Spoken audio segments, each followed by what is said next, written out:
नमस्कार दोस्तों, स्वागत है आपका हमारे YouTube चैनल जीएस जंक्शन पर। तो दोस्तों, बहुत दिनों के बाद आज मैं फिर से अपने चैनल पर एक वीडियो लेकर आने वाला हूं और आज इस वीडियो में हम बात करेंगे जीव विज्ञान के बारे में। और जीव विज्ञान में हम सबसे पहले देखेंगे कोशिका के बारे में कि कोशिका क्या होता है। ठीक है,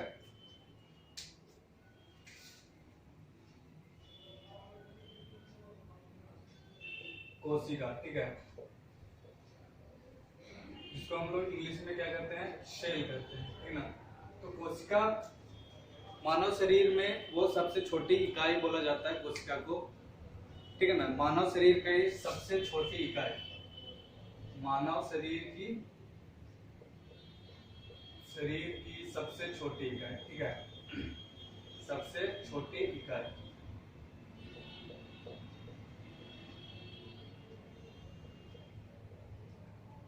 मानव शरीर की सबसे छोटी इकाई कोशिका को बोला जाता है और इसीलिए इसको बोला जाता है क्योंकि ये मानव शरीर में होने वाले जितने भी क्रियाएं हैं उन सभी क्रियाओं को ये अकेले कर सकता है, ठीक है ना। इसीलिए इसको क्या मानव शरीर का सबसे छोटा इकाई माना जाता है। तो सेल होता क्या है आखिर, जैसे छोटे छोटे बहुत सारा हमारे शरीर पर जो ये स्किन दिखता है तो इसमें बहुत सारे सेल्स से बनकर मिलकर बना होता है, ठीक है ना। तो जैसे एक छोटा सा एग्जांपल समझ, जैसे अगर हम लोग घर बनाते हैं, ठीक है, घर बनाते हैं तो इसमें बहुत सारे इंग्रेडिएंट्स लगता है इसको बनाने में, ठीक है, बहुत सारी चीजों की जरूरत पड़ती है इसे बनाने में।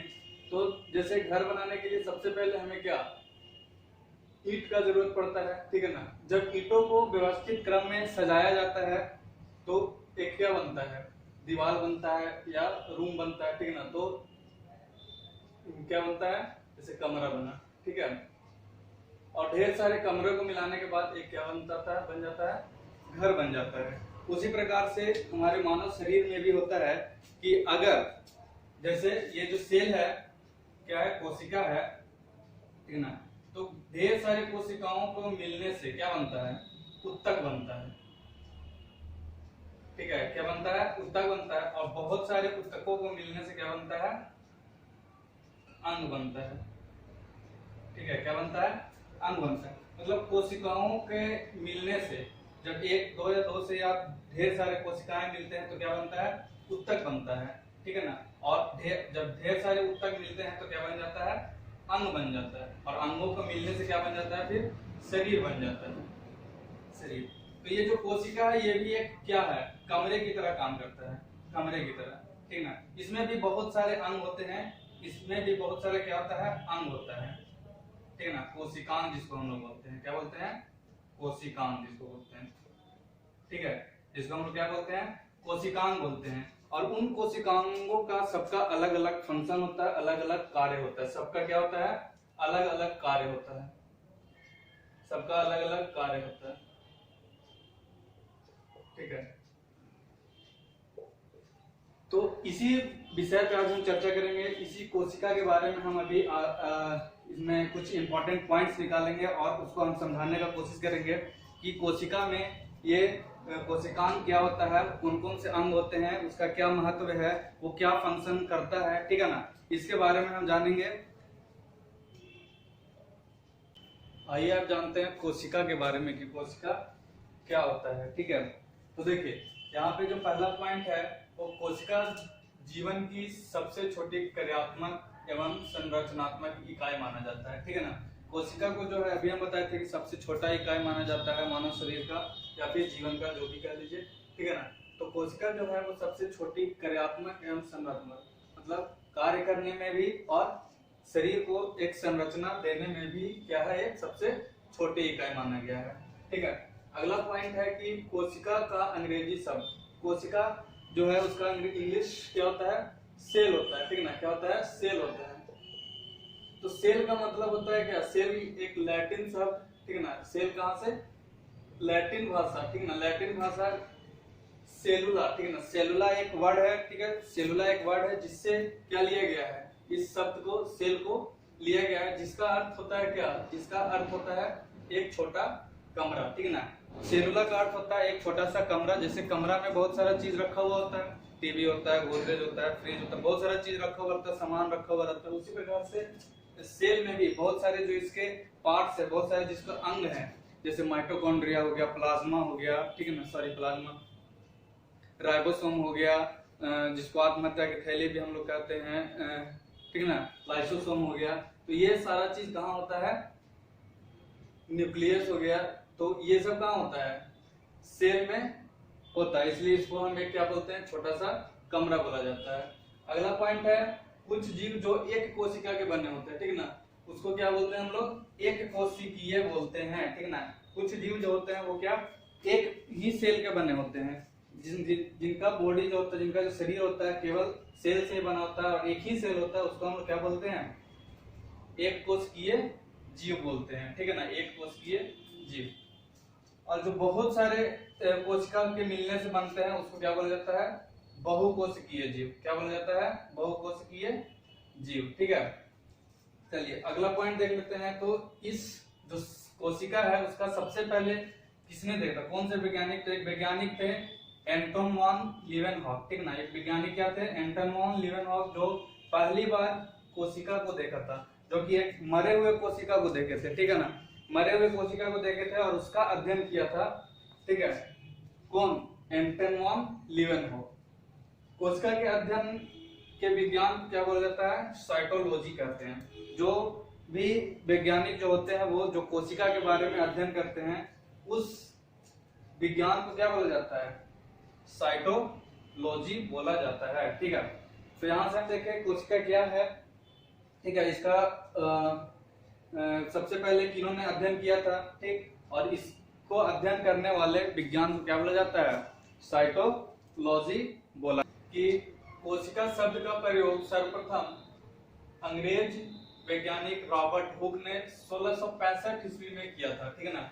अब जो कोशिका, ये जो शब्द है कोशिका, ठीक है ना, इस शब्द का उपयोग सबसे पहले एक अंग्रेज वैज्ञानिक थे जिनका नाम क्या था, रॉबर्ट हुक। और रॉबर्ट हुक 1665 ईस्वी में बताएं कि इसका नाम क्या होना चाहिए, कोशिका होना चाहिए, मतलब सेल होना चाहिए, ये बताएं, ठीक है ना, कि कोशिका नाम इसका होना चाहिए, ठीक है ना। चलिए अगला देखते हैं। जो कोशिका होता है वो कहाँ बड़ा होता है, किसका, और किसका छोटा और किसका लंबा होता है। तो सबसे छोटी कोशिका जो होता है वो एक जीवाणु है। जीवाणु का नाम क्या है, माइकोप्लाज्म गैलीसेप्टिकमा, ठीक ना, माइकोप्लाज्म गैलीसेप्टिकमा, जिसका जो कोशिका होता है वो सबसे छोटा होता है, ठीक है ना। अब कोशिका का साइज सबका डिफरेंट होता है, ठीक ना, किसी का बड़ा, किसी का छोटा, किसी का डिफरेंट शेप का भी होता है, किसी का गोलाकार होता है, किसी का चौकोर होता है, ठीक है। तो कोशिका सबका डिफरेंट होता है क्योंकि इसमें जो कोशिका अंग जो होते हैं, कोशिका अंग जो होते हैं वो डिफरेंट कुछ में पाया जाता है। कुछ में सब मतलब मानव, पादप, ये सब जीवाणु में सेम पाया जाता है कुछ अंग, और जबकि कुछ अंग जो होता है वो केवल खास प्रजाति में ही पाया जाता है, ठीक है।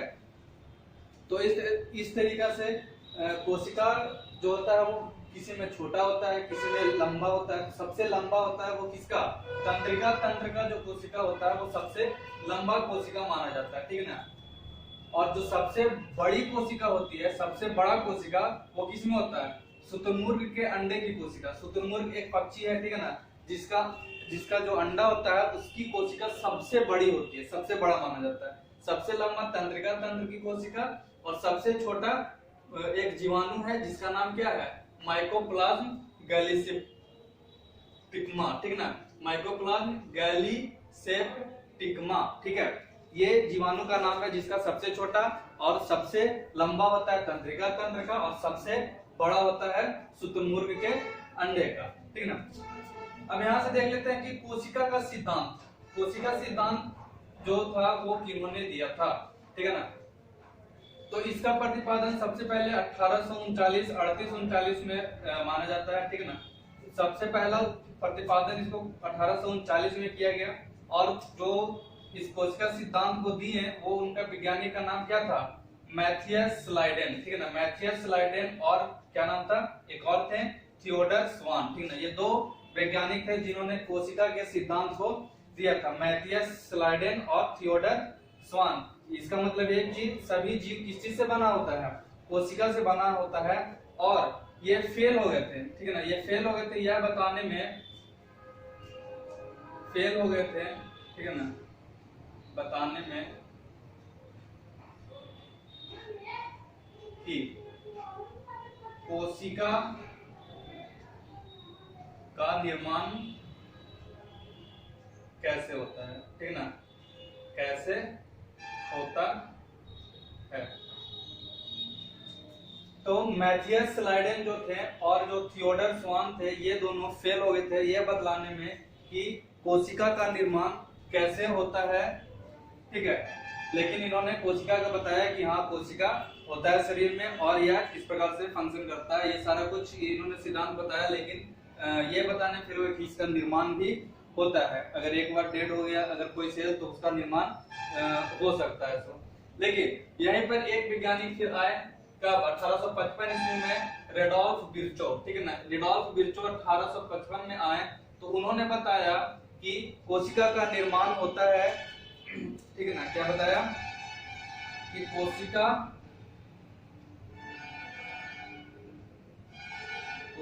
का निर्माण कोशिका विभाजन से होता है, कोशिका विभाजन से होता है, ठीक है। इन्होंने क्या बताया, रेडोल्फ विर्चो जो थे वो बताए कि कोशिका का निर्माण किस चीज से होता है, कोशिका विभाजन के द्वारा होता है। जबकि ये जो थे मैथियस स्लाइडेन और थियोडर स्वान जो थे वो यह बताने में फेल हो गए कि कोशिका का फिर से दोबारा निर्माण भी होता है अगर एक बार कोशिका डेड हो जाए तो, ठीक है। ये था कोशिका का सिद्धांत। और कोशिका का जो शब्द था उसका सबसे पहले कौन नाम लिए थे, तो रॉबर्ट हुक ने 1665 ईस्वी में। सबसे छोटी कोशिका होती है जो जीवाणु का होता है माइकोप्लाज्म, उस जीवाणु का नाम है माइकोप्लाज्म गैलिसेप्टिग्मा। और सबसे लंबा जो होता है वो तंत्रिका तंत्र का कोशिका होता है। और सबसे बड़ी कोशिका जो होती है वो किसकी होती है, शुतुरमुर्ग की होती है। और कोशिका सिद्धांत को 1839 ईस्वी में दो वैज्ञानिक थे, मैथियस स्लाइडेन और थियोडर स्वान, जो बताया था। और लेकिन वो ये बताने में फेल हो गए कि कोशिका का निर्माण भी होता है, मतलब अगर एक बार डेड कर जाए तो उसका निर्माण भी होता है। जबकि यहाँ पर एक और वैज्ञानिक आए जिनका नाम रेडोल्फ विर्चो था, उन्होंने 1855 ईस्वी में बताया कि कोशिका का निर्माण होता है, वो कैसे, कोशिका के विभाजन से। और कोशिका विभाजन का मतलब क्या होता है, कोशिका विभाजन होता है एक कोशिका से दूसरी कोशिका बन जाना, यानी उसका टूटना नहीं, मतलब टूट के आधा आधा नहीं हो जाना। एक कोशिका है उससे दूसरा कोशिका बन जाता है, ठीक ना, सेम टू सेम तरह का, ठीक है। तो उसी को हम लोग क्या बोलते हैं, कोशिका विभाजन बोलते हैं। वहां से समझते हैं हम लोग कि जो कोशिका होता है वो दो प्रकार का होता है। कौन कौन सा, प्रोकैरियोटिक कोशिका और यूकैरियोटिक कोशिका, दो टाइप्स का होता है, दो प्रकार का, ठीक है ना, प्रोकैरियोटिक और यूकैरियोटिक कोशिका। प्रोकैरियोटिक और ये हो गया यूकैरियोटिक कोशिका। तो प्रोकैरियोटिक कोशिका जो होता है वो हम लोग में नहीं पाया जाता, ठीक है ना। प्रोकैरियोटिक हम लोग में क्या पाया जाता है, यूकैरियोटिक। तो हम पहचान कैसे करें, जैसे यू मतलब क्या होता है, तुम, तो यूकैरियोटिक मतलब तो हम लोग सब में क्या पाया जाता है, यूकैरियोटिक वाला कोशिका पाया जाता है। ये पूर्ण रूप से विकसित कोशिका होता है, इसमें हर प्रकार का, जैसे कि इसमें क्या होता है, दोहरी झिल्ली होता है, केंद्रक आवरण भी होता है इसमें, ठीक है ना। डीएनए व हिस्टोन प्रोटीन के कंबाइंड होने से क्या बनता है, क्रोमैटिन इसमें बनता है, ठीक है ना, जिससे क्या क्रोमोसोम वगैरह का निर्माण होता है। यहाँ पे केंद्रिका न्यूक्लियस भी होता है, ठीक है ना। तो ये पूर्ण रूप से विकसित होता है, ठीक है ना, पूर्ण रूप से क्या विकसित कोशिका कहलाता है। लेकिन जो प्रोकैरियोटिक कोशिका होता है इसमें हिस्टोन प्रोटीन नहीं होता है, क्रोमैटिन भी नहीं बनता। जब हिस्टोन प्रोटीन ही नहीं बन रहा है तो क्रोमैटिन भी नहीं बनेगा, केंद्रक भी इसमें नहीं होता है, ठीक ना। अब केंद्रक नहीं होता है तो इसके जो कोशिका के और भी जो इसमें जो है वो उस पर वो क्या ध्यान नहीं दे पाता है, क्या कर रहा है नहीं कर रहा। और इसमें ये किस किस में पाया जाता है, जीवाणुओं में और क्या शैवाल में पाया जाता है, जीवाणु और शैवाल में। जबकि यूकैरियोटिक जो पादप और क्या जीव जंतु है उसमें ये क्या किया जाता है, पाया जाता है यूकैरियोटिक। इसका विस्तार से हम लोग बाद में पढ़ेंगे, अभी इसको इतना ही जानते हैं कि ये कितने प्रकार का होता है, दो प्रकार का होता है। और जो हम लोग में पाया जाता है या पादप कोशिका पाया जाता है वो कौन सा, यूकैरियोटिक कोशिका पाया जाता है, ठीक है ना। अब चलिए यहाँ से हम जान लेते हैं कि कोशिका के मुख्य भाग, कोशिका में क्या कौन कौन से भाग होते हैं, ठीक है ना। कोशिका में कौन कौन से भाग होते हैं। तो सबसे पहला जो होता है कोशिका भित्ति होता है। मान लिया जाए कि ये एक कोशिका है, ठीक है, ये क्या है, कोशिका है, एक सेल है, ठीक है ना, एक सेल है। फिर तो इसको हम लोग क्या बोलते हैं, जो बाहरी आवरण होता है उसको क्या बोलते हैं, कोशिका भित्ति। अब कोशिका भित्ति भी होता है, वो सब कोशिका में नहीं पाया जाता। तो देखते हैं कोशिका भित्ति पाया किसमें जाता है, तो यह केवल पादप कोशिका में पाया जाता है। जो पेड़ पौधा का कोशिका होता है उसमें क्या पाया जाता है, ये कोशिका भित्ति पाया जाता है, जिसको हम लोग क्या बोलते हैं, सेल वॉल भी बोलते हैं, ठीक है ना। छाल के रूप में जैसे ये होता है, छाल जैसे होता है ना, उसी तरीका से कोशिका के ऊपर जो होता है एक आवरण बना होता है, उसको हम लोग कोशिका भित्ति या सेल वॉल कहते हैं। और यह किस चीज का बना होता है, सेलुलोज का बना होता है। किस चीज का, पादप का जितना भी चीज है उसमें क्या, सेलुलोज का वो बना होता है। जैसे अभी हम लोग का जो शर्ट कपड़ा बना होता है वो किस चीज का, कॉटन का बना होता है, रुई का बना होता है। तो वो भी क्या किस चीज का बना हुआ है, सेलुलोज का ही बना हुआ है। कागज जो बनता है वो किस चीज का, सेलुलोज का ही बना हुआ होता है। पेड़ पौधा पत्तियों का बना होता है। कोशिका का आकार ये क्या करता है, मेंटेन रखता है। कोशिका भित्ति जो है, कोशिका वॉल जो है, वो जो पादप कोशिकाओं का जो आकार होता है, ऐसा हो या ऐसा हो, किसी भी तरह का हो, तो उस आकार को ये क्या बनाए रखता है, में मदद करता है। कौन, कोशिका भित्ति, ठीक है। तो ये सबसे ज्यादा ये किसमें पाया जाता है, केवल पादप कोशिकाओं में ही क्या क्या रहता है, पाया जाता है। सेकेंड है कोशिका झिल्ली, ठीक है ना। अगला क्या है, कोशिका झिल्ली, जिसको हम लोग सेल मेम्ब्रान भी कहते हैं। क्या बोलते हैं, सेल मेम्ब्रान इसको कहा जाता है। तो कोशिका झिल्ली जो है वह सभी अवयवों को घेरे रखता है। अब जो सेल में है बहुत सारा जैसे न्यूक्लियस है, माइटोकॉन्ड्रिया है, लाइसोसोम है, फिर राइबोसोम है, फिर बहुत सारा जो इसमें जो अवयव इसका है उसको क्या रखता है, ये बांध कर रखता है एक जगह, मतलब सेल के अंदर में क्या करके रखता है, बांध कर रखता है। कौन, कोशिका झिल्ली। अब इसके अंदर ही ऊपर में ही क्या, कोशिका झिल्ली इस तरीके का रहता है, ठीक है। ये जो होता है अर्धपरागमय होता है, मतलब सेमी परमिएबल, ठीक है ना। अर्धपरागमय का मतलब होता है कि जो जिसमें से कुछ द्रव्य होता है जो वो पास हो जाए और कुछ द्रव्य पास ना हो, मतलब एक छन्नी की तरह काम करता है, छन्नी की तरह काम करता है, ठीक है। तो यह निर्धारित करता है कि इसका मुख्य कार्य क्या होता है सेल के अंदर, कि कोशिका से बाहर व अंदर आने वाले पदार्थ का निर्धारण करता है। अब कोशिका के अंदर कौन सा पदार्थ आएगा और कौन सा पदार्थ यहाँ से बाहर जाएगा, उसका क्या करता है, ये निर्धारण करता है। इसीलिए ये क्या होता है, अर्धपरागमय। कुछ जो पदार्थ, कुछ जो मटेरियल है उसको वो अंदर कोशिका के अंदर नहीं आने देता है और कुछ चीज को वो बाहर नहीं जाने देता है। कौन, कोशिका झिल्ली, ठीक है ना। और यह किस चीज का बना होता है, लिपिड का बना होता है, ठीक है। यह लिपिड का बना होता है, जो कि लिपिड क्या मतलब कार्बोहाइड्रेट,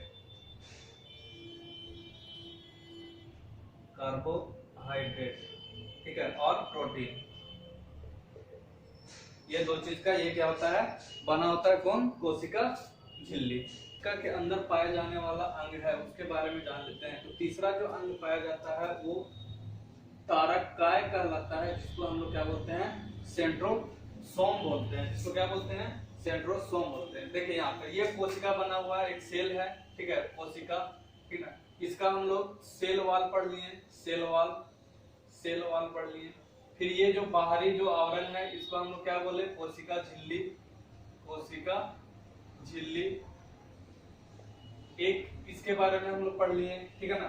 सेंट्रोसोम के बारे में अब जा रहे हैं हम लोग क्या करने, इसको पढ़ने। तो सेंट्रोसोम तारकाय होता है इसका, जिसको हम लोग क्या सेंट्रोसोम बोलते हैं। इसकी खोज बोबरी नामक एक वैज्ञानिक थे, उन्होंने किया था। बोबरी नामक वैज्ञानिक थे, उन्होंने किस चीज का, सेंट्रोसोम का खोज किया। यह केवल कहाँ पाया जाता है, जंतु कोशिका में पाया जाता है। यह केवल और केवल कहाँ, जंतु कोशिका यानी यूकैरियोटिक कोशिकाओं में पाया जाता है, जबकि पादप कोशिका में ये तारकाय सेंट्रोसोम नहीं पाया जाता है। ये किस चीज में भाग लेता है, कोशिका विभाजन में इसका क्या होता है, उपयोग होता है, भाग लेता है। जो कोशिका विभाजन में क्या ध्रुव का निर्माण करता है। ये कौन सा हो गया, तारकाय हो गया, मतलब सेंट्रोसोम। अगला जो है वो क्या, अंतर्द्रव्य जालिका, ठीक है ना। अंतर्द्रव्य जालिका जिसको हम लोग क्या बोल सकते हैं, एंडोप्लाज्मिक रेक्टिकुलम, इसको शॉर्ट में हम लोग ER भी बोलते हैं, ठीक है ना। एंडोप्लाज्मिक रेक्टिकुलम जिसको हम लोग ER बोलते हैं। तो ये जो है यूकैरियोटिक कोशिका जो होता है उसमें जो कोशिका द्रव में पाया जाता है, ये जो अंतर्द्रव्य जालिका एंडोप्लाज्मिक रेक्टिकुलम ER जो है वो कहाँ पाया जाता है, कोशिकाओं के अंदर जो कोशिका द्रव भरा होता है उसमें। अभी कोशिका द्रव के बारे में भी हम लोग चर्चा करेंगे, ठीक है ना, कब, इसके बाद, ठीक है। तो कोशिका द्रव के बारे में विस्तृत चर्चा हम करेंगे कि वो क्या होता है और इसका जो कार्य होता है, ER का जो कार्य होता है, एंडोप्लाज्मिक रेक्टिकुलम का जो कार्य होता है, वो जो वसा का संचरण, ट्रांसपोर्टेशन, वसाओं का ट्रांसपोर्टेशन करने में काम इसका यूज होता है, ठीक है ना, करता है, जो कि विभिन्न झिल्लियों का निर्माण करता है। वैसी वसा जो विभिन्न झिल्ली, ठीक है ना, ये जो झिल्ली इसमें होता है, कोशिका झिल्ली जो होता है, इसके निर्माण में जो वसा उपयुक्त होता है उसको ये क्या करता है, ट्रांसपोर्ट करता है, ठीक है ना, उसको ये कहाँ ले जाता है, झिल्ली बनाने तक ले जाता है, ठीक है ना। अब ये दो प्रकार का होता है, जैसे ये जो कोशिका के अंदर होता है तो ये दो प्रकार का होता है, ठीक है ना, लेकिन ना दो प्रकार का, एक भाग इसका खुरदरा होता है और एक भाग क्या होता है, चिकना होता है, ठीक है ना। एक रफ सरफेस होता है, रफ, और एक क्या होता है, स्मूथ होता है, ठीक है। एक क्या होता है, स्मूथ होता है, एक चिकना होता है और स्मूथ होता है, ठीक है। तो जो चिकना वाला, रफ वाला जो सरफेस होता है वो किस चीज का निर्माण करता है, वो प्रोटीन का निर्माण करता है, प्रोटीन का निर्माण करता है, ठीक है ना। रफ वाला जो होता है वो प्रोटीन का निर्माण करता है, जबकि स्मूथ वाला जो होता है वो किस चीज का निर्माण करता है, तो वो वसा का निर्माण करता है, वसा, ठीक है ना, फैट का निर्माण करता है। इस चीज का फैट, जो हमारे शरीर में जो चर्बी हो जाता है ना, ये सब उसका निर्माण करता है कौन, ये चिकना वाला सतह, स्मूथ सरफेस, और जो रफ वाला होता है वो इसका प्रोटीन का निर्माण करता है। तो ये जो अंतर्द्रव्य जालिका होता है वो क्या, तो उसका मुख्य कार्य होता है कि प्रोटीन को, ठीक है ना, किसको, प्रोटीन को, वसाओं को ट्रांसपोर्ट करना, संचरण करना, कहां तक, जहां पर क्या बनता है, कोशिका झिल्ली बनता है, उन लोग तक प्रोटीन को क्या करता है, वो वसाओं को क्या करता है, पहुंचाता है, फैट को पहुंचाता है, ठीक है ना। ये दो प्रकार का होता है, एक स्मूथ और एक रफ, ठीक है।